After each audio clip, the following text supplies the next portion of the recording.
Brigham Young University is proud to present the newest updates to our Mars rover. Throughout the year, we have made numerous improvements to our rover that will enhance our performance in the competition. For example, we have implemented a new computer to increase task reliability, we have redesigned wheels to ensure smooth task accomplishment, and we have added a brand new life analysis method to increase our rover's on-site capabilities. Now let's take a closer look. This year, we upgraded from our Orin to a full laptop to increase coding efficiency and system reliability by providing a higher-powered GPU and CPU for onboard processing. Additionally, a built-in screen and keyboard allows for easier debugging in real time. When performing a weight optimization on our rover, we discovered that our center of gravity was positioned out over the arm, a dangerous place to be for reliable functioning. To help this, we readjusted the setup of our chassis and electrical box to place heaviest components at the back. A more balanced rover will enable us to face difficult terrain and tight situations with confidence. More so, due to difficulty traversing in sand reliably for many years, we have designed and manufactured a completely new set of wheels. After testing multiple designs in-field, the 3D printed design we settled on balances compliance, stability, and deep grooves to be able to conquer any Martian terrain it encounters. The innovative design also enables 2 kilograms of weight reduction to the overall rover. This allows for more design flexibility for other improvements throughout the rover.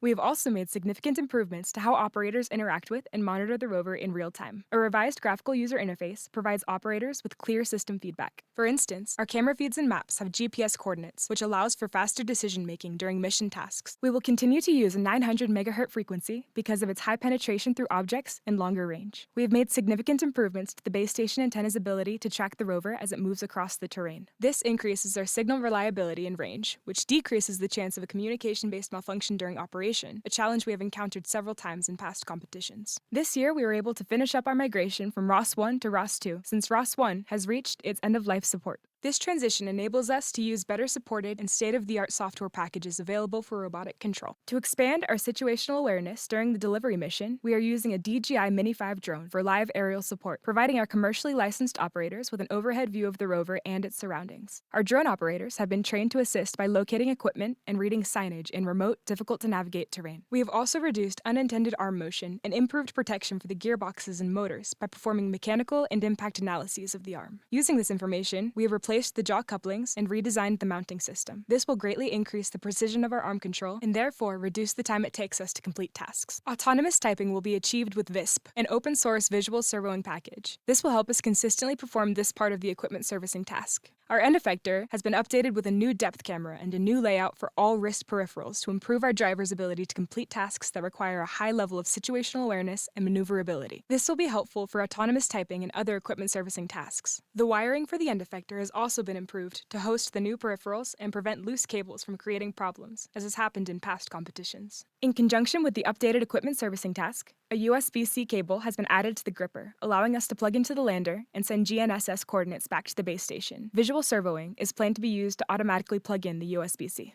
The autonomy codebase was restructured to improve usability and enhance long-term maintenance. Our navigation now utilizes the open-source Nav2 package for path planning and cost map analysis. This provides more robust behavior compared to our previous custom SAR algorithm. The rover now fuses multiple sensors and, in real time, balances remaining on the path with avoiding discovered hazards. Our new gazebo simulation also allows us to test our hazard avoidance and path planning capabilities. IMU and visual odometry data from the rover's Z2i stereo camera is combined with RTK data from the base station to achieve precise GPS localization. This will reduce drift and stabilize our state estimation. In addition to the autonomy task, this high-accuracy GPS data will be used in the delivery and science tasks to efficiently move to designated locations. We have upgraded our computer vision model from YOLO V8 to YOLO 26 for increased speed. We have retrained the model using a custom data set to recognize a rock pick hammer in both red rock and sand. Our user interface allows us to send waypoint information to the rover and track mission progress. All autonomy data, including camera feeds and cost maps, are shown in the user interface for monitoring and debugging during operation.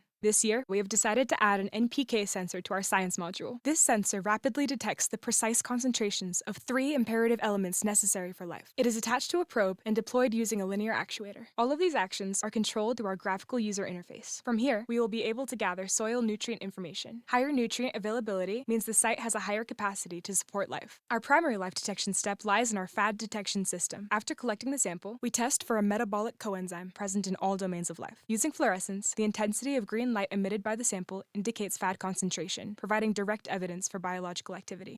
In the coming months, we'll fully integrate our NPK sensor, finalize antenna testing, and run bi-weekly mock competitions to ensure we're ready by May. Thanks for watching. We hope to see you at the competition.